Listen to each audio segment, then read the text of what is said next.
마태복음 10장 24절에서 39절까지의 말씀을 우리 한 절씩 교독하도록 하겠습니다. 제자가 그 선생보다 또는 종이 그 상전보다 높지 못하나니 제자가 그 선생 같고 종이 그 상전 같으면 좋하도다. 집주인을 바알세불이라 하였거든 하물며 그 집 사람들이랴. 그런즉 그들을 두려워하지 말라. 감추인 것이 드러나지 않을 것이 없고 숨은 것이 알려지지 않을 것이 없느니라.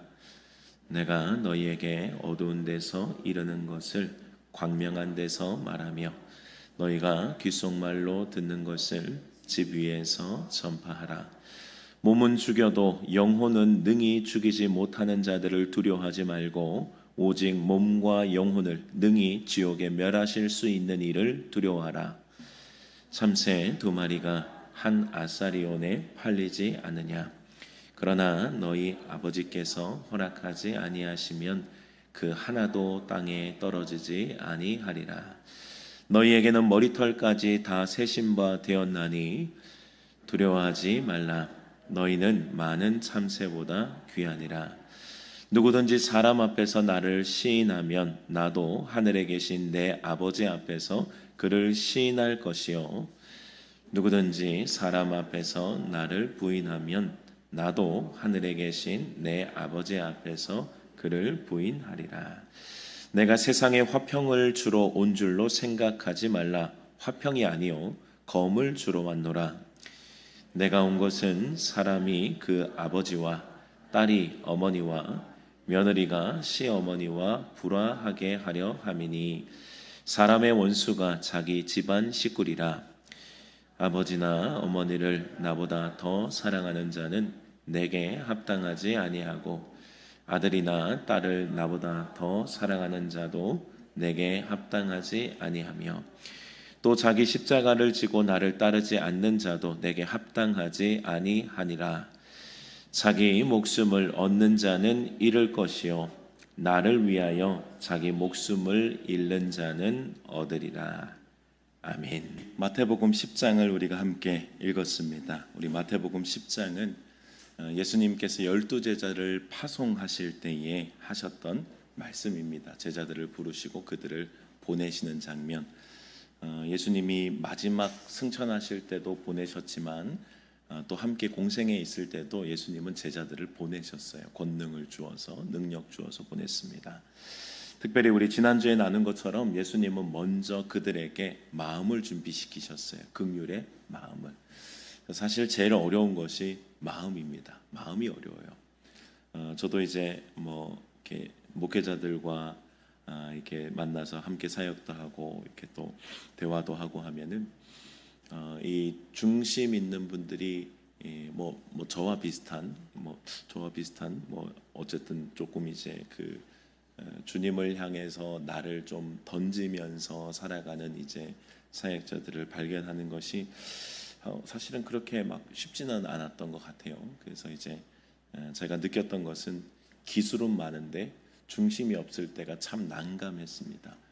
기술은 이렇게 이런 기술 저런 기술 프로그램 돌릴 수 있고 이런 것들도 하고 할 수 있는데 주를 위해 던질 수 있는 이 중심이 없을 때가 참 이렇게 난감해요. 그래서 언제나 이게 무슨 일과 부딪히면은 항상 그것이 우선순위가 밀리는 것을 좀 봤거든요. 그래서 기술이 많은 게 중요한 게 아니라 중심이 참 중요하다라고 하는 것을 저도 많이 느꼈습니다. 그래서 주님께서 아마 제자들에게 이 중심을 준비시키셨을 거라고요. 기술이 아니라 중심이에요. 주님의 그 긍휼의 마음, 주님이 우리를 향해 가르치시고 전파하시고 고치셨던 이 주님의 대표적인 사역의 중심에는 그들을 보고 긍휼히 여기셨다라고 하는 분명히 마태복음 9장 후반부에 주님의 그 마음이 드러나 있거든요. 주님이 오신 이유도 그랬고 사역을 하실 때도 마찬가지고 우리를 긍휼히 여겨주신 것이 주님의 사역의 출발이었습니다. 제자들이 어떻게 나가야겠어요? 제자들이 당연히 이 마음이 이식돼서 가야 되는 거예요. 그러니까 주님을 흉내내는 삶이 아니라 그 주님의 중심을 가지고 나가는 삶. 어떤 마음이셨나? 주님이 어떤 진심으로 그들을 향해서 나아가셨나? 이게 준비돼야 되는 겁니다. 예수님은 먼저 그들에게 긍휼의 마음을 가르치셨고 가서 이런 일들을 하라라고 말씀을 하셨어요. 그리고 제자들이 제자로 살아가는 동안 경험하게 될 그 필연적인 갈등도 우리 마태복음 10장에는 기록을 하고 있습니다. 마태복음 10장 앞부분에 보면 이제 제자들이 해야 될 사역을 가르치실 때에 그 사역은 예수님이 사역하셨던 것과 똑같은 거예요. 가르치는 것, 전파하는 것, 그리고 고치는 것. 이것이 예수님의 사역이자 곧 제자들이 해야 될 사역이었습니다. 예수님은 그들에게 그것을 할 수 있는 권능을 주셨다라고 말씀하세요. 그냥 보내신 게 아니라 힘을 주어 보내신 것이고 마음을 준비시켜 주님이 분명히 보내신 것입니다. 그리고 이 사역을 할 때에 거저 받았으니 거저 주라고 말씀하세요. 주님 앞에 받은 은혜, 우리도 공짜였잖아요. 우리도 그저 주님의 긍휼하심과 사랑으로 주님의 은혜를 누렸잖아요. 그렇다면 우리도 당연히 대가 없이, 조건 없이 무엇을 걸고 있는 게 아니라 그저 주님이 나를 사랑하셔서 주셨으니 나도 거저 그들을 사랑하며 그렇게 거저 주었으니 거저 받았으니 거저 주라고 말씀을 하셔요. 하나님의 은혜는 이 땅에 무언가로 값을 매길 수가 없습니다. 그러니까 무엇을 받으려면 세상에 어떤 것으로 받아야 그 주님의 은혜의 가치가 이렇게 서로 주고받고가 되겠어요. 그럴 수가 없다는 거예요. 세상에 어떤 가치도 주님의 은혜를 그 가치를 매길 수는 없다. 거저 받은 은혜는 항상 거저 주는 것이 옳은 겁니다. 대가 지불이 불가능해요. 그래서 예수님의 제자들도 대가를 바라지 않고 그저 주님이 명령하셨으니 그저 가서 섬기는 거라고요. 받은 은혜를 그대로 나타내는 삶을 살아갈 때에 예수님의 사역에서 그랬던 것처럼 분명 많은 사람들이 영육간에 유익이 있었을 겁니다. 있을 거예요. 그리고 있었습니다. 그죠? 많은 사람들이 영혼의 자유함을 얻었죠. 주님의 그 가르치시고 전파하시는 복음의 진리, 그리고 우리에게 주신 영생의 분명한 주님의 말씀이 우리에게 영혼의 자유를 주었을 거라고요. 그리고 고치시는 사역을 통해서 주님이 원하시는 게 뭐예요? 그들이 아프고 힘들어하는 것, 주님이 십자가에서 이미 모두 해결하셨다고요. 주님이 우리의 아픔과 질고를 지고 십자가를 지셨잖아요. 그가 채찍에 맞으시고 피 흘리신 모든 이유가 보면 우리의 질병, 우리의 아픔 때문이었다고요. 그러니 주님이 십자가 지실 때 그 우리의 고통과 아픔이 다 주님 앞에 있었으니 주님이 해결했으니 우리는 자유하기를 원하셨다고요. 그래서 예수님의 복음이 전파되는 곳에는 그렇게 역사들이 일어났어요. 많은 기적들이 일어났습니다. 제가 이따가 또 손양원 목사님의 이야기도 설교도 잠깐 이야기를 하려고 하는데요. 손양원 목사님의 설교에 보니까 이렇게 이야기해 보니까 그런 이야기들을 있으시더라고요. 손양원 목사님도 설교하실 때 그 눈먼자가 갑자기 눈을 번쩍 떴대요. 근데 손양원 목사님이 그렇게 이야기를 하셨다고 하시더라고요. 당신의 믿음으로 된 것입니다. 나는 아무 상관이 없습니다. 당신의 믿음으로 된 것이니 하나님께 영광 돌리라고. 그러니까 철저하게 내가 한 것이 아니라 하나님이 하셨음을 분명히 드러내셨고, 그리고 하나님이 하셨음에 대해서 당신의 믿음이, 그리고 하나님이 하신 역사이니 주님께 감사라는 것으로 그렇게 돌렸다는 이야기가 있어요. 그러니까 그때에 고쳐져라 이런 것도 아니에요. 그냥 말씀을 듣는 중에 눈이 번쩍 떠지는 거예요. 왜 이런 역사가 일어납니까? 우리 손양원 목사님뿐만 아니에요. 우리에게 많은 이제 영향을 또 끼쳤던 김익도 목사님이든지 이런 목사님도 우리 한국의 유명한 우리 시대 윗 시대의 그 시대 초기에 그 기독교의 목사님들도 그런 능력들이 그냥 성경에 나오는 능력이 아니라 그냥 나타났어요. 주의 종들에게. 그리고 예수님을 진실로 믿고 주님을 향해 살아가는 사람들에게 능력이 나타났어요. 예수님의 사역이 그랬다고요. 아픈 자들, 힘든 자들 그들에게 그대로 두는 것이 아니라 주님은 그들을 고치시는 거예요. 실제로 고치셨다고요. 그들을 고치실 때 여러분들 사람들의 반응이 어땠을까요? 사람들의 반응, 제자들의 사역에 대한 능력이 나타날 때 분명히 좋은 반응이어야 되잖아요. 그들의 영혼 살려주지, 육체의 연약함 고쳐주지, 얼마나 사람들이 환영하고 박수칠만 합니까? 근데 문제는 사람들이 그렇지 않았다는 거예요. 이렇게 사역하면 많은 사람들이 환영하고 박수를 칠 것 같죠. 지금 시대도 만약에 그런 역사들이 지금도 여전히 일어나고 있지만 일어나는 특별한 사람이 등장한다면 여러분들 그 사람들을 다 환영하고 박수 칠 것 같아요. 주변엔 또 난리 날 겁니다. 2단이니 3단이니 4단이니 하고 또 난리 날 거라고요. 현실은 여러분 항상 그렇지가 않았어요. 매 시기마다 그렇지가 않았어요. 성경 안에서도 여러분들이 이미 증명된 사실입니다. 하나님이 부르시고 사용하신 신실한 종들의 인생은요, 항상 자기의 삶이 없어요. 주를 위해 던지는 삶이었고요, 또 맡기신 영혼들을 위해 던지는 삶이었어요. 자기의 삶이 없어요. 사명에 충실했고 맡은 양들을 향한 희생을 마다하지 않았다고요. 그런데 그들을 향한 존중, 그들을 향한 인정? 아니요, 별로요. 여러분들 모세를 볼까요? 모세가 이스라엘 백성들이 죄를 짓고 하나님 떠날 때 모세가 기도했던 기도의 제목에는 충격적인 기도가 나와요. 어떤 기도냐면 백성들의 죄를 용서해달라고 이야기를 하며 그렇지 않으면 생명책에 내 이름 지어달라고 이야기를 해요. 여러분들 이것은 굉장히 엄청난 기도입니다. 물론 모세의 믿음이 있어요. 모세의 믿음은 뭐냐면 하나님께서 그러지 않으실 것이라는 믿음이 전제하긴 합니다. 그런데 모세는 어떤 심정이에요? 심지어 내 생명책에 주님의 생명책에 내 이름이 지워질지라도 주님 맡기신 양들을 위해서 나를 책임지라고 하셨으면 나는 주님 이 양들을 포기할 수 없습니다. 용서해 주십시오. 주님 용서하십시오. 주님 좀 화를 푸십시오. 라고 하는 그 간절함에 애타는 고백을 주님 앞에 올려드릴 정도로 모세는 양들, 이스라엘 백성들을 사랑했다고요. 근데 여러분들 이스라엘 백성들의 반응은 어때요? 모세의 희생과 섬김에 감사하기보다는 그것을 당연하게 여겼죠. 그리고 뭐가 없고 뭐가 불편하고 물이 없고 답답한 현실에는 분노하여서 모세의 나중에 기도에는 이들이 이제 돌로 나를 치려고 합니다까지도 이야기를 한다고요. 그러니까 어떻게 해요? 모세는 아무리 희생하고 섬기고 그들을 위해 정말 죽으라 달려도 이스라엘 백성들의 반응은 차갑다고요. 성경적인 거예요, 여러분. 멸망을 앞둔 유다를 향해서 눈물로 탄식하며 하나님의 말씀을 전했던 예레미야. 당시에 여러분들 거짓 선지자들이 얼마나 많았는지 몰라요. 거짓 선지자들은 그들의 입에 꼭 맞는 말을 줘요. 그들의 귀가 즐거워할 말만 줘요. 아유 괜찮다 괜찮다. 아유 주님이 설마 그럴 리가 있냐. 주님이 우리를 얼마나 사랑하는데 하나님의 백성을 버리시겠냐. 그럴 수가 있냐. 다윗의 가문이 끊어지지 않았는 거 봐라. 하나님은 우리를 영원한 왕조를 약속하셨으니 그럴 리 없다. 괜찮다. 평안하다. 평안하다. 거짓 선지자들이 그랬다고요.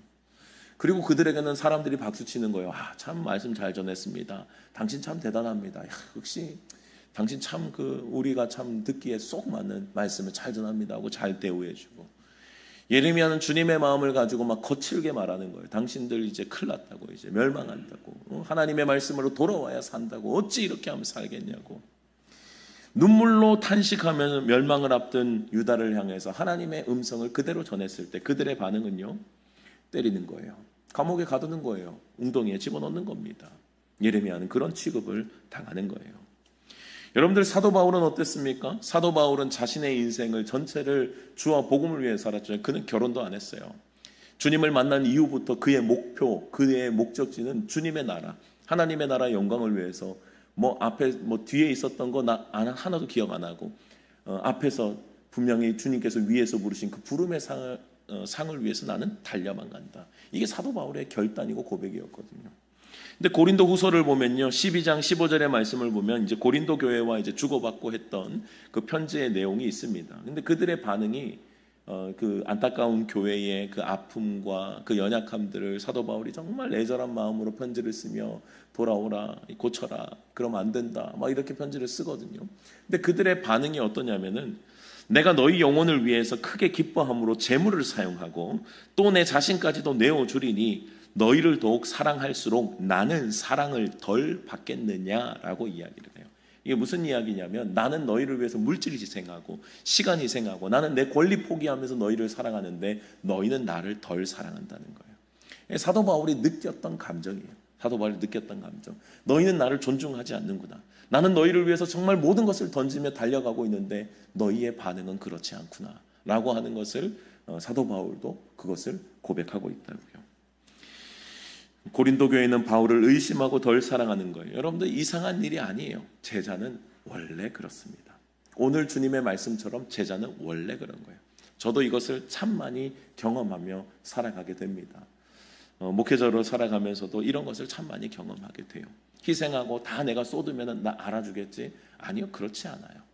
근데 그것이 성경적이에요. 그래서 사역을 하면 할수록 많이 내려놓게 돼요. 마음을 내려놓게 돼요. 인정받고 싶은 마음도 없긴 했는데 그래도 안 되는구나 라고 하는 것을 제가 많이 경험을 하면서는 이제는 그냥 다 내려놓게 되는 거예요. 오히려 사람들이 좀 뭔가 이렇게 참 뭐 그렇게 하는 모습들이 있으면 있을수록 나중에 보면 그 사람들이 주변에 없어요. 그걸 본 사람들, 그것을 아는 사람들이 주변에 없어요. 다 이제 도망가더라고요. 도망간 게 아니라 여러 가지 이유가 있겠지만 그렇게 큰 감동을 그들에게 주지 못하더라고요. 여러분들, 제자의 삶은 당연한 겁니다.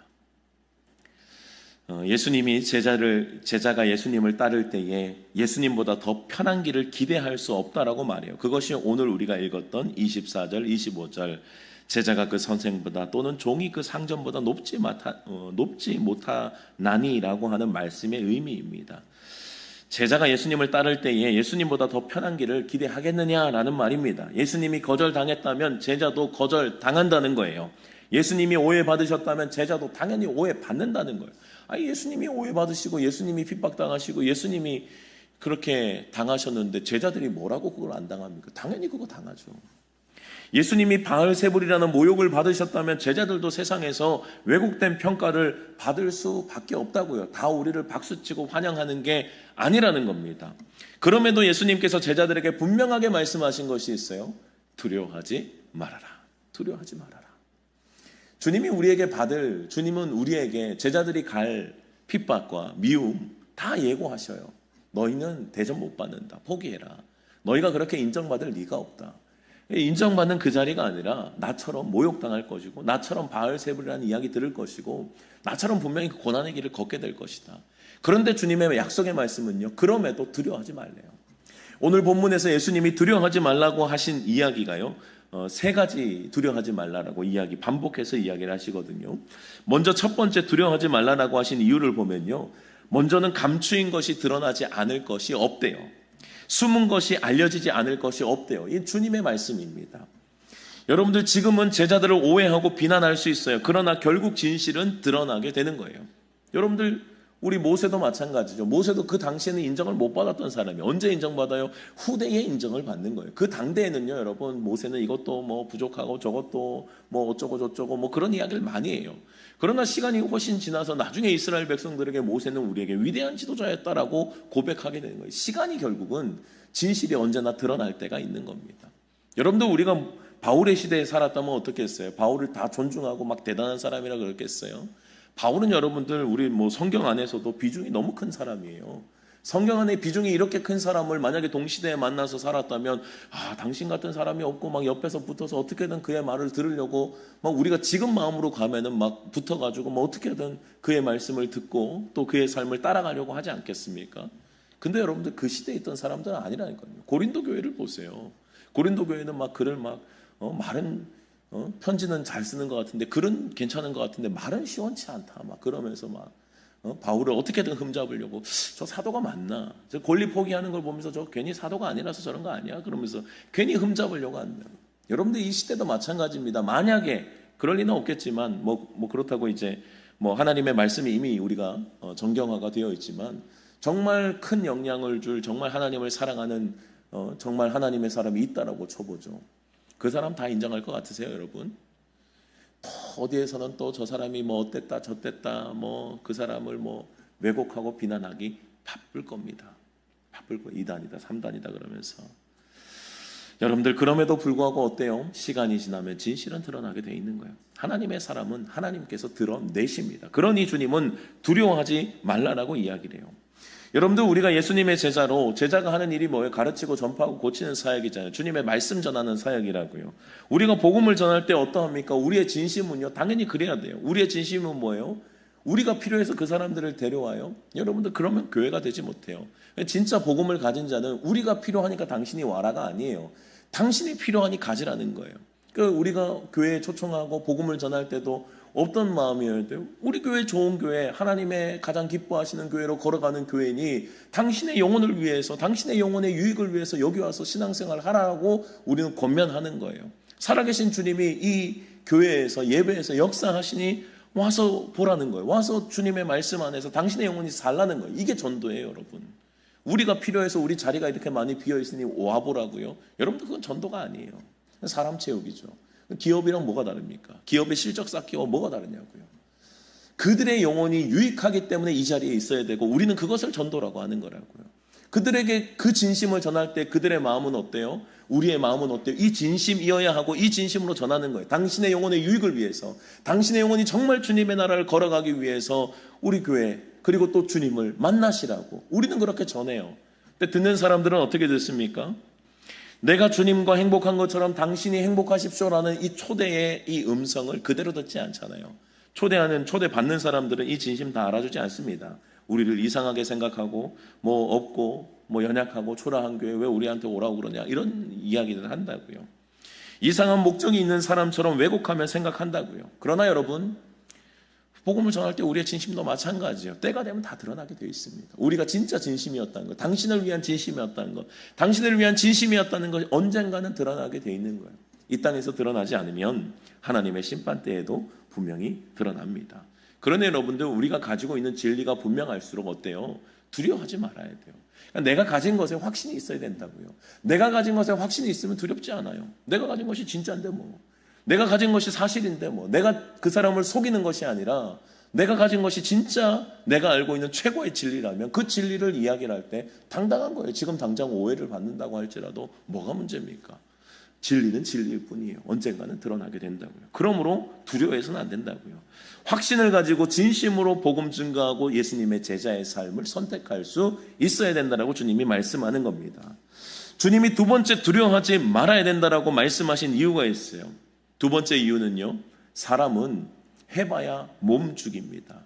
사람은 해봐야 아무리 나를 대적하면서 나를 핍박하고 나를 못 살게 군든 그래봐야 생명 아니겠어요? 그런데 주님이 뭐라고 말씀하세요? 오직 몸과 영혼을 능히 지옥에 멸하실 수 있는 이를 두려워하라고 말씀하세요. 너희가 두려워해야 될 사람들은 사람이 아니라는 거예요. 하나님의 명령이 있는데 뭐가 걱정해요? 몸과 영혼을 멸하실 수 있는 그 하나님이 나와 함께 하시는데 뭐가 두렵나는 거예요. 하늘과 땅의 모든 권세를 가지신 예수님의 제자로 예수님의 명령 붙잡고 살아가고 있다면 여러분들, 예수님이 제자들을 보내시잖아요. 그럼 여러분들 보냄을 받은 자의 뜻은 뭐냐면요, 보낸 자의 목표와 보낸 자의 의지와 보낸 자의 계획과 뜻을 나는 전달하는 사람이라는 거예요. 우리 모두는 보냄을 받은 자, 예수님이 제자들을 보내시잖아요. 왜요? 주님의 명령, 주님의 뜻을 그들에게 심으시고 그들이 그 일을 할 수 있도록 주님이 보내시는 거예요. 여러분들, 우리가 우리 일 합니까? 우리 일해요. 우리가 영혼 많이 살면 우리가 좋아요? 그거 아니잖아요. 이 명령은 누구의 명령입니까? 주님의 명령이라고요. 하늘과 땅의 모든 권세를 가지신 분이 예수님의 공생애 때도 명령하셨고 예수님이 승천하실 때도 명령하셨다고요. 하늘과 땅의 모든 권세를 주셨으니 그러므로 너희는 가서 모든 족속을 제자로 아버지와 아들과 성령의 이름으로 세례를 주고 내가 너에게 분부한 모든 것을 가르쳐 지키게 하라. 주님의 명령이었다고요. 주님의 명령 들고 나간다면 사람 두려워해서 되겠냐라고 주님이 물으시는 거예요. 두려워할 자를 두려워해야 되는 겁니다. 인간이 줄 수 있는 최대의 위협은 해봐야 육체의 죽음 뿐이에요. 육체의 죽음이 우리에게는 대단하고 우리에게는 끝인 것 같지만 아니라고요. 우리에게는 더 큰 영생의 삶이 있다고요. 그 영원한 삶에 대해서 책임지시고 우리를 인도하실 그 주님을 우리는 두려워하고 그 주님을 따라가는 것이 옳다라고 말씀을 하시는 겁니다. 우리의 영혼을 어찌할 수 있는 사람은 아무도 없어요. 우리의 영혼을 사람이 어찌하겠어요? 우리의 육은 죽일 수 있어도 나의 영혼은 못 죽인다고요. 그러니 사람을 두려워하지 말라고 말씀하시는 거예요. 또 두려워하지 말아야 될 이유에 대해서 세 번째로 이야기하시는 것이 하나님이 나를 너무도 세심히 돌보신다는 거예요. 주님이 나를 돌보고 있다는 거예요. 돌보는 하나님의 은혜와 하나님의 선한 손이 있으니 걱정하지 말라고 말씀하신다고요. 그 근거로 두 가지를 이야기를 하시죠. 첫 번째가 참새입니다. 참새는요, 그 당시에 가장 값싼 거래 대상 중 하나예요. 그리고 참새가 또 그것도 두 마리입니다. 참새 두 마리가 한 아사리온이에요. 한 아사리온은요, 작은 동전의 단위인데 하루 품삯으로 계산해 봤을 때 16분의 1이라고 해요. 하루 품삯의 16분의 1. 그러니까 지금 우리 돈으로 계산하면 몇천 원 정도예요. 몇천 원 정도. 참새 그것도 두 마리입니다. 그만큼 사람들은 흔했고 가치가 그렇게 크지 않는 참새 생명이었어요. 그런데 하나님이 허락하지 않으면 참새 한 마리도 땅에 안 떨어진대요. 하나님이 허락하지 않으시면 참새 한 마리도, 그 생명 하나도 주님은 절대로 거저 떨어지는 일이 없대요. 주님이 돌보시고 지키신다는 의미예요. 참새도 귀하게 여기시는 하나님께서 하물며 이 하나님이 정말 사랑하셔서 생기를 불어넣으신 우리들을 과연 어떻게 돌보시겠냐라고 하는 겁니다. 우리는 머리털이 몇 개인지 세어볼 수도 없고 세어본 적도 없어요. 세는 순간에 또 숫자가 틀릴 겁니다. 그때 세면서 또 빠지고 세면서 또 자라고 하지 않겠어요? 우리는 머리털을 셀 수가 없어요. 근데 주님은요, 머리털을 세신대요. 우리의 머리털이 오늘도 몇 개인지, 지금 당시 몇 개인지 주님은 다 실시간으로 알고 계신다는 거예요. 나는 나를 잘 모릅니다. 나는 나를 몰라요. 여러분들 내가 나를 압니까? 여러분들의 지금 심장 잘 뛰고 있는지, 여러분들의 몸에 질병이 없는지 여러분들 다 아세요? 모른다고요. 내 몸 나도 몰라요. 그런데 주님은 다 아시는 거예요. 주님은 머리털까지 세심 받으신다고 말씀하십니다. 이렇게 구체적이고 세심하게 돌보신다고요. 그 하나님이 나와 함께 계시기에 주님은 두려워하지 말라고 말씀하시는 거예요. 두려워하지 마. 제자로 살아가는 것, 주님 앞에 제자로 살아갈 때 핍박도 있고 두려움도 있고 어려움도 있지만, 그러나 주님은 분명하게 말씀하신 것, 두려워하지 말아라. 왜 두려워하냐? 내가 너희와 함께하고 있는데. 여러분들 아는 만큼 확신할 수 있고 아는 만큼 담대할 수 있는 겁니다. 주님의 제자로 선택해서 걸어가는 삶을 여러분들 분명히 주님 앞에 두려움 없이 이 길을 걸어갈 수 있는 저와 여러분들이 되시기를 주님의 이름으로 축복합니다. 주님께서 걸어가라고 말씀하셨으면 주님이 책임진다는 말씀이에요. 주님이 가라고 하면 가면 되는 거예요. 왜요? 그 명령 안에는 내가 다 돌보고 있고 내가 지킬 거고 내가 너희를 보냈고 모든 것들이 다 함축되어 있는 거예요. 가라고 하면 가면 되는 거예요. 예수님은 오늘도 말씀하세요. 누구든지 사람 앞에서 나를 시인하면 나도 하늘에 계신 내 아버지 앞에서 시인할 것이요, 누구든지 사람 앞에서 나를 부인하면 나도 하늘에 계신 내 아버지 앞에서 그를 부인하리라 라고 말씀하십니다.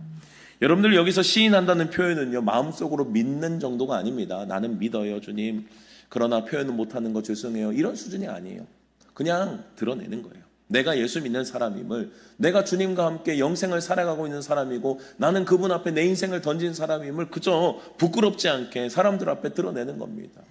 그래서 우리 다음 세대들도 보면은 식사 기도도 잘 못해요. 옆에서 막 친구들이 욕하고 친구들이 어떻게 할까봐, 친구들이 놀릴까봐 식사 기도도 잘 못합니다. 우리도 그런 분들이 계실 수도 있어요. 여러분들 그거 당당해야 돼. 내가 예수 믿는 거 표현하는 것, 그거 표를 내셔야 돼요. 여러분들 많은 사람들 앞에서 예수님께 속한 사람을 공개적으로 표현하는 이 표현은요, 약속의 말씀이 걸려 있어요. 너희가 그렇게 나를 표현하고 드러낼 때에 나도 너희를 드러낼 거라는 거예요. 성경에서 분명한 약속의 말씀이 뭔 줄 아세요, 여러분? 심은 대로 거두는 거예요. 성경에 분명한 약속이에요. 내가 주님과의 관계도요, 여러분, 심은 대로 거두는 거예요. 내가 주님과의 관계를 심어서 그 심은 관계가 주님 앞에 올려질 때 주님이 나에게도 반응해 주신다고요. 주님이 분명히 먼저 나에게 다가오시지만 나도 주님을 향해 고백하는 게 있어야 된다고요. 그럴 때 주님께서 하늘아버지 앞에서 나를 분명히 인정해 주시고 나를 칭찬해 주실 것이라고 말씀하셨다고요. 나의 최고의 자랑이 예수님이고 내가 예수님을 향해 걸어가는 제자라면 세상 앞에 당당하셔야 돼요. 그것을 누가 나를 욕한다고 부끄러워할 게 없어요. 욕하라면 욕하라지. 나는 주님이 나의 최고의 재산, 나의 최고의 가치라니 그저 그 주님을 마음껏 드러내며 사는 삶을 살아가야 됩니다. 어떤 사람들은 그럴싸한 핑계를 대죠. 보통 핑계 댈 때 그래요. 내가 혹시나 잘못 살아서 내가 예수 믿는 사람인 걸 티를 내는데 내가 잘못하면 사람들이 예수 믿는 사람을 욕하지 않겠냐, 교회를 욕하지 않겠냐. 그럴싸한 핑계죠. 내 혹시 삶의 행동이 잘못되어서 주님 욕먹을까 봐 그런다는 거예요. 여러분들, 이것은 이미 그리스도인답지 않은 삶을 살겠다는 선언이에요. 이미 나는 그거 드러낼 자신 없으니, 나는 이미 그것을 그리스도인다움을 내가 드러낼 자신이 없으니 나는 이미 포기하겠다는 선언이라고요. 여러분들, 우리의 삶이 어떻게 완벽하겠어요? 우리의 삶이 완벽하지 않아요. 그러나 그들에게 보여줄 건 있어요. 뭐예요? 우리는 연약하고 부족하지만 애쓰는 사람인 걸 보여줘야 돼요. 우리가 실수할 수 있죠. 잘못할 수 있죠. 혈기 부릴 수 있죠. 그럼에도 주님의 선하심을 따라가고자 하는 나의 열심과 애씀과 그리고 주님 앞에 순수한 나의 고백이 있으면 보여줘야 된다. 그럼 된다고요, 여러분. 뭐가 완벽하게 우리가 주님 앞에 있으면 완벽하게 살아야 돼요. 목사도 그렇게 못 살아요, 여러분. 목사의 흠이 많은 목사들이 천지입니다. 천지. 저를 포함하여. 얼마나 많은데요. 우리가 우리를 하나님의 말씀으로 어떻게든 길들이며 살아가고 있지만 우리의 삶의 연약함이 드러나는 건 당연한 거예요. 그것을 여러분 처음부터 막 세련된 핑계 대시면 안 돼요. 그거 세련된 핑계예요. 그냥 나는 그럴싸하게 포장하면서 주님을 위한다라고 하면서 그렇게 안 살겠다는 선언이잖아요. 그거 안 되는 거예요. 주님은 분명히 드러내라고 말씀을 하셨습니다. 비겁하게 도망가면 안 돼요. 부족하고 넘어질지라도 애쓰는 그리스도인의 삶, 하나 잘못하고 실수했다면 두세 개 잘하는 모습 보여주면 되잖아요. 그렇게 걸어가면 된다고요. 우리는 그것이 우리의 삶에 걸어가는 그리스도인의 방법인데 어떡하겠어요. 여러분들이 교회를 욕먹이지 않고 그리스도인을 욕먹이지 않더라도 이미 사람들은 다 알아요. 내가 그렇게 안 한다고 해서 주님의 자존심이 보호되는 게 아니에요. 이미 모두가 그렇게 살아가요. 그러니 여러분, 주님을 드러내고 살아가는 제자의 삶을 선택할 수 있어야 합니다. 오늘 본문의 후반부를 보면요, 지금까지 말씀보다 더 무거운 말씀이 좀 선포가 됩니다. 지금까지 제자의 삶도요, 참 걸어가기엔 우리에게 좀 버겁고 무거운 삶이 분명합니다. 그런데 34절 이하의 말씀을 보면요, 예수님이 아예 분명하게 이야기를 하셨어요. 세상에 화평을 주러 온 것이 아니래요. 오히려 검을 주러 왔다라고 말씀하십니다. 더 심각한 말씀 뭐예요? 아버지와 그리고 어머니와 며느리가 시어머니와 불화하게 하려 함이라고 말씀하십니다. 여러분들이 이 말씀이 우리가 그냥 들을 때는 우리에게서는 굉장히 과격하게 들리는 거예요. 우리 주님이 폭력을 조장하시고 갈등을 조장하시는 분이세요? 아니에요, 여러분. 예수님은 분명히 화평의 왕이십니다. 그런데 여러분, 예수님이 분명히 우리의 가정에 화평이 있기를 원하고 관계에 화평이 있기를 원합니다. 분명히 맞아요. 그러나 예수님이 주시는 평안은 진리를 왜곡하거나 죄의 편에 서는 평안은 아니에요. 그러니까 무엇이 더 먼저인지에 대한 분별이 돼야 되는 거예요. 이게 분별이 안 되면 그냥 다 덮어두는 것이 평화라고 생각해요. 다 그냥 아프면 그냥 거즈 덮어두는, 여러분들 수술해야 될 상황 가운데 거즈 덮어두면 그거 되는 겁니다. 치료가 된 거예요. 겉으로 보기 깨끗해요. 막 아무 문제가 없어 보여요. 때로는 여러분들 그것을 검을 들고 싸워야 될 때가 있다고요. 때로는 수술해야 될 때가 있다고요. 때로는 저항해야 될 때가 있다고요. 그런데 그것을 마치 화평인 것처럼 내가 착각하고 거기에 묻혀 있는 것에 대해서 주님은 정면으로 우리에게 제자의 삶이 그렇지 않다라고 말씀하시는 거예요. 내가 화평을 주러 온 줄로 아냐? 아니라는 거예요. 검 주러 왔다는, 싸우라는 거예요.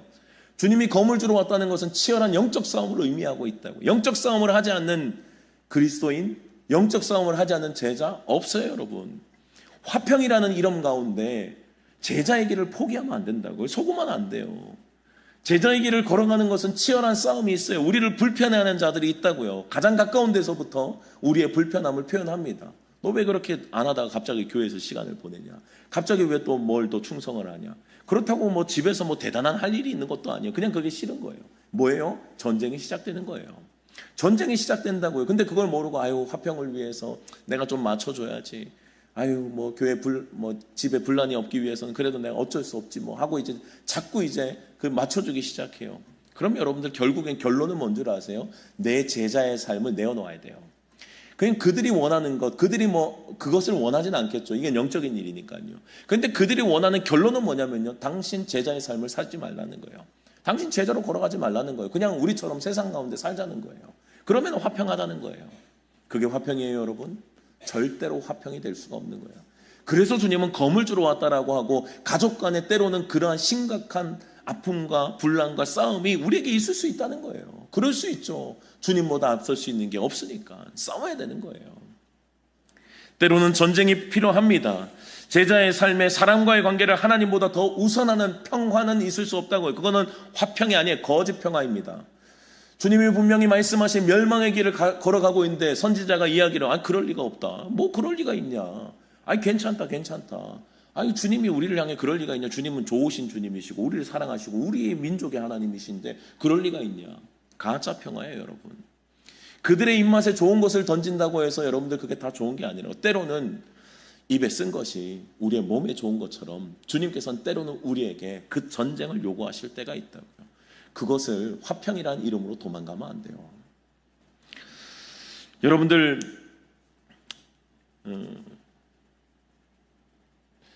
우리의 삶에 분명히 이런 도전들이 있을 때 우리의 선택은 분명하다고요.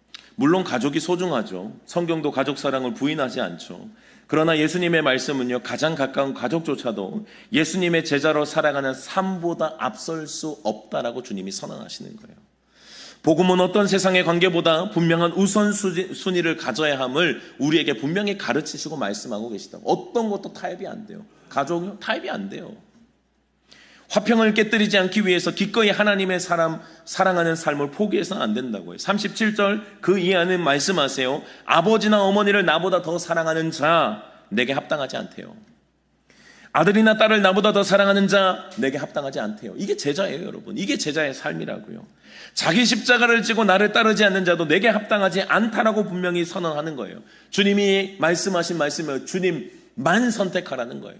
여러분, 주님을 선택하는 것과 주님만 선택하는 것은 굉장히 큰 차이가 있습니다. 우리가 가끔 단기 선교를 통하여서 이제 인도네시아나 캄보디아나 이런 데 이제 복음을 전하러 가잖아요. 그곳에 이제 선교사님들의 이야기를 들어보면요, 그런 이야기를 해요. 사람들이 복음을 받는데요, 예수님을 믿겠다고 이야기를 한대요. 그리고 난 다음에 어떻게 예수님을 믿냐면 신들을 쭉 쌓아놓고 그 중에 이제 십자가 같이 세워놓는 거예요. 이게 뭐예요? 이게 주님을 믿는 거예요. 주님을. 이 뭐예요? 다른 신도 믿고 이것도 사랑하고 저것도 사랑하는데 그 중에 주님도 있는 거예요. 내 예수 신을 한번 믿어보겠다라고 하는 거예요. 여러분들 이거 주님이 원하시겠어요? 아니라는 거예요. 우리가 하나님을 택하고 예수님을 따라가는 삶을 선택할 때 하나님을 선택하고 예수님을 선택하는 게 아니에요. 예수님만 선택하는 거예요. 다른 모든 것들을 내려놓고 주님을 붙잡는 것, 그것이 주님만 사랑하고 걸어가야 될 제자의 삶임을 여러분들 믿으시길 바랍니다. 주님만 선택하는 삶이어야 된다는 거예요. 거짓 평안에 속아서는 안 돼요. 그거 참 평안 아닙니다. 여러분들 예를 들어서 인질극을 벌이는 흉악범들과 평안을 누릴 수 있어요. 인질극을 벌이는 흉악범들과도 평안 누려집니다. 어떻게 하면 돼요? 그들 말 다 들어주면 됩니다. 돈 갖다 달라 그러면 돈 갖다 주면 되고요. 이거 갖다 달라 그러면 이거 갖다 주면 헬기 달라 그러면 헬기 주면 돼요. 그러면요, 흉악범들과 평화를 누릴 수 있어요. 아무 문제 없습니다. 그거 평화입니까, 여러분? 그거 평화라고 착각하면 안 되는 거예요. 그건 절대 평화가 아니에요. 결국은 요구를 들어줄 수 없는 때가 온다고요. 결국은 요구를 들어줄 수 없는 때에 더 큰 희생과 아픔이 이미 예고되어 있다고. 그거 거짓 화평이에요. 그거 들어줄 수가 없는 거라고요. 여러분들, 세상과 화평을 이룬다는 것은 불가능합니다. 이 포기하셔야 돼요. 세상과 어떻게 화평을 이룹니까? 우리와 목적지가 다른데, 우리의 결론과 그들의 결론이 달라요. 우리가 살아가는 목표와 그들이 살아가는 목표가 다르다고요. 어떻게 화평을 이루어요? 목표가 다른데. 그들이 화평을 이루는 삶의 결말은요, 여러분, 결국은 내가 포기해야 돼요. 내가 제자의 삶을 내려놓으면 그들과 화평할 수 있어요. 그런데 그렇게 되면 내 영혼을 잃어버리는데 그 선택이 우리에게 화평이냐는 거예요. 화평할 수가 없는 거예요. 이 비참한 영적 상태를 선택하는 불행은 없어야 된다고요. 우리는 끝까지 주님을 선택하고 주님을 향해 걸어가다가 때로는 저항이 있을 때 때로는 어쩔 수 없어요. 싫어요. 누가 그 전쟁을 하고 싶어요? 누가 그 치열한 영적 전쟁을 또 육적인 전쟁을 하고 싶어요? 다 싫어요. 그런데 주님의 제자는 피할 수 없어요. 싸워야 돼요. 그거 미루면 다음에 더 큰 전쟁이 있는 줄을 여러분들 아셔야 돼요. 지금 전쟁하지 않으면 다음에 그거 2배, 3배로 힘들게 전쟁해야 돼요. 제가 자녀 교육을 하고 믿음을 우리 자녀들에게도 이야기를 할 때도 여러분, 지금 싸우면요, 그냥 1차전만 하면 돼요. 지금 전쟁하면 1차전만 하면 된다고요. 조금 머리가 커보세요. 나중에 그걸 타협하고 밀어보세요. 나중에는요, 심각한 전쟁을 치러야 돼요. 그래도 돌아올까 말까입니다. 분명히 이야기를 해요. 그래서 자녀들에게는 어쩔 수 없는 타협의 지점을 없애야 돼요. 믿음에는 타협이 없어요. 그들에게 믿음에는 타협을 주면 안 돼요. 타협을 주는 순간 그 다음에는 더 큰 전쟁 그 뒤에 이미 예고되어 있는 거예요. 두고 보세요. 분명히 그렇게 됩니다. 여러분들, 전쟁을 미루면요, 그 전쟁은 없어지는 게 아니에요. 다음에 더 큰 전쟁으로 나에게 다가와요. 그러니 지금 전쟁할 수 있을 때 전쟁해야 된다고. 제자의 삶은 치열한 주님이 주신 검을 들고 싸우는 영적 전쟁임을 잊지 말아야 됩니다. 나의 믿음의 선택이 언제나 선명하게 제자의 삶을 선택하고 걸어갈 수 있어야 된다고요. 손영원 목사님의 설교 중에 사람이 살고 죽는 몇 가지의 방향이 있더라. 사람이 걸어가는 목표, 살아가는 삶의 한 5가지 정도 목표가 있다라고 소개를 하시더라고요. 첫 번째는 뭐냐면 자기 자신을 위해 살고 죽는 자기를 위한 극단적인 이기주의자라고 이야기를 합니다. 이러한 사람들은 모든 목적의 삶이 내가 있어요. 나 중심으로 세상이 돌아가야 되는 거예요. 내가 아니면 안 되는 겁니다. 그래서 나 중심적으로 모든 것들을 돌려요. 여기에는 목사님들도 피할 수 없다라고 이야기를 해요. 많은 기도와 부흥회를 인도하며 사람들에게 칭찬과 박수를 받을 수 있다고 할지라도 내 먹고 사는 일 아니면 나의 직업을 위해서 그랬다면 그거 주님께 인정받을 수 없다라고, 그거 자기를 위한 이기주의자라고 이야기를 하시더라고요. 두 번째로 손영은 목사님 인생의 목적 두 번째를 보면은 가족을 위해 살고 죽는 가족 이기주의가 있다라고 이야기를 하시더라고요. 이건 뭐냐면 부모, 남편, 자녀들을 위해서 철저하게 이제 가족들을 위해서 사는 삶이에요. 대단히 희생적인 삶인 것 같습니다. 대단히 희생적인 사랑인 것 같아요. 그 열매는 있긴 합니다. 그렇게 자녀들을 위해서 사랑하고 희생적으로 키웠으니 자녀들도 크면 그 사랑을 알아서 이제 효자나 효녀가 나타나긴 하는 이 인간적인 열매는 있다라고 이야기를 하시더라고요. 세 번째 인생의 목적은 나라를 위해 죽는 자입니다. 사실은 대단한 또 거죠. 나라를 위해서 희생하며 충신, 애국자, 이들은 나라의 역사에 이름을 남기게 될 겁니다. 네 번째, 도덕을 위해 죽는 자들이 있다라고 이야기를 해요. 이 공자, 맹자처럼, 공자, 석가 같은 사람들처럼 인류 역사에 옳은 사람으로 이름을 남기게 된다. 이 사람은 참 선한 사람이었다, 참 옳은 사람이었다, 이런 참 살아갔던 삶을 우리는 본받아야 된다, 그의 가르침을 따라가야 된다, 이런 이제 업적을 남기는 거예요. 마지막 다섯 번째가 예수님을 만나고 예수님을 위해 일생 동안 눈물과 피를 흘리다가 죽은 자라고 소개를 하시더라고요. 손영원 목사님은 이들만이 영생을 얻게 된다고 확신합니다. 나라와 민족을 위한 삶도 대단합니다. 희생적인 삶이죠. 인류의 아름다움을 위해서 살아가는 삶도 대단한 삶입니다. 그러나 손영원 목사님의 말씀처럼요, 영생의 삶은 주와 복음을 위해 사는 삶임을 잊어서는 안 되는 겁니다. 손영원 목사님은 이 설교대로 사셨어요. 자신의 삶을 주와 복음을 위해 던지면서 사셨습니다. 그리스도인들은 그런 겁니다. 짧은 이 땅의 영광이 아니라 영원한 하늘나라를 소망하며 걸어가게 되는 거예요. 그것이 우리가 처음 복음을 가졌던 우리 선배들의, 우리 믿음의 선배들, 우리 한국 믿음의 선배들의 믿음관이었어요. 이것이 주님을 따라가고 사랑하는 길이었어요. 이것이 성경과 빗나가지 않는다. 성경에도 주님의 말씀 가운데 제자는 이렇게 살아가야 된다고 분명히 이야기를 한다. 그러니까 지금 우리들의 믿음과 우리 한 100년 전, 그때 100년, 150년, 200년 전의 믿음과 비교가 되겠어요, 여러분? 그래서 아마 지금 이제 하나님의 은혜 가운데 우리에게 만약에 북한과의 통일을 주신다면 북한에도 지하교인들이 있거든요. 생명 걸고 예수 믿는 자들이 있어요. 저는 걱정이 되는 게요, 목사님들의 믿음도 그들의 믿음에 비비겠나라는 생각을 해요. 그들의 생명 걸고 주를 사랑하는 그들의 믿음과 이 편안한 시대에 먹고 사는 문제들을 때로는 해결해주고 감사하게 인정해주고 존중해주는, 때로는 우리의 연약한 믿음, 목사라고 할지라도 얼마나 우리는 편안하게 신앙생활을 합니까? 그들의 신앙에 비비겠나라고 생각이 들어요. 여러분들, 주를 위해 살아가는 제자의 삶은 성경에서 말하는 주님의 제자도, 이 길을 우리는 분명히 기억할 수 있어야 돼요. 이 길을 주님의 참된 제자로 주님의 나라를 바라보고 주님만을 선택하는 은혜가 있기를 주님의 이름으로 축복합니다. 38절 39절에서 분명히 말씀하죠. 자기 생명을 붙들기 위해서 예수님을 버리는 사람은 자기의 진짜 생명을 잃을 것이라고요. 예수님을 위해 자기 생명을 내려놓는 사람은 하나님 안에서 참 생명을 얻게 될 것이라고 말씀합니다. 세상 살겠다고 주님을 내버리는 사람은 결국에는 진짜 생명을 잃어버리는 거예요. 그러니까 여러분들 선택이 분명히 해야 된다고요. 여러분들, 오늘 말씀이요, 여러분들에게 위로가 되기를 주님의 이름으로 축복합니다. 이것이 무거움이 돼서는 안 돼요. 왜 그렇습니까? 주님의 길을 걸어가고 있는 우리 제자들에게는 주님이 약속하시잖아요. 이런 고난도 있고 무거움도 있고 어려움도 있고 때로는 싸워야 될 전쟁도 있지만 주님의 약속이 뭐예요? 두려워하지 마라. 나는 분명히 너희를 보고 있고 분명히 알고 있고 그 결과는 분명한 영생의 삶이다. 내가 걸어간 그 영생의 길을 너희가 걸어가고 있으니 두려워하지 말아라. 이 주님의 약속의 말씀 아니에요. 위로와 소망이고 격려라고요. 근데 이 말씀이 무겁게 느껴지면 어때요? 이 말씀이 나에게는 걸어가지 못하고 있는 나의 삶의 정죄처럼 들리는 거예요. 아니에요, 여러분. 주님은 우리를 위로하고 격려하시는 거예요. 여러분들 제자의 삶을 선택할 때, 영생의 삶을 걸어갈 때 주님께서 우리를 응원하시고 주님께서 우리에게 약속하신 말씀이 있음을 기억할 수 있기를 축복합니다. 영원한 승리를 약속해 주셨으니, 고난 가운데 우리를 방치하지 않겠다고 말씀하셨으니 끝까지 이 길을 믿음으로 선택하고 걸어갈 수 있는 저와 여러분들이 될 수 있기를 주님의 이름으로 축원합니다. 주님 분명히 우리에게 약속하신 주님의 음성, 제자로 살아가는 삶에 분명히 어려움과 도전이 있지만 그러나 두려워하지 말라는 주님의 말씀을 가슴에 새깁니다. 때로는 싸워야 될 자리가 있고 불편한 자리들이 있지만 그러나 그때 주님께서 주신 검을 붙잡고 영적 싸움을 해나가야 함을 주님께서 우리에게 명령하셨으니 주님, 두려워 후퇴하는 자들이 되지 않게 하여 주시고 믿음으로 골리앗 앞에 서는 용기를 우리 모두에게 더하여 주시옵소서.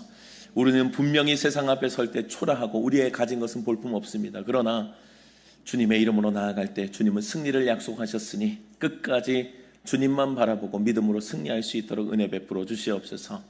세상이 우리를 인정하지 않아도 좋고 사람들에게 박수침을 받지 못해도 좋습니다. 주님이 인정하신다면, 주님이 그것이 제자의 길이라고 말씀하셨으니 끝까지 이 믿음의 길을 모두가 함께 선택하고 걸어가 주님의 영원한 승리를 경험하는 세종의 성도님들 다 되시도록 주님께서 축복하여 주시옵소서.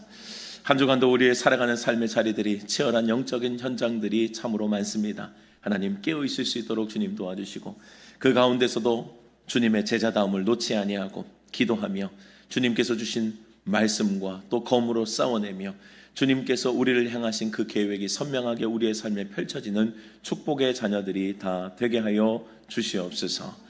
지금은 우리 주 예수 그리스도의 은혜와 하나님의 크신 사랑하심과 성령의 교통하심이 오늘도 주의 약속의 말씀을 붙잡고 주님 앞에 제자로 살아가기를, 주님만 선택하기를 다짐하는 이 자리에 모인 모든 주의 사랑하는 성도님들 머리머리 위에, 가정과 직장과 자녀들 위에 주님께서 피로 값주시고 세우신 세종교회 위에 이제로부터 영원토록 함께 계시기를 간절히 축원하옵나이다.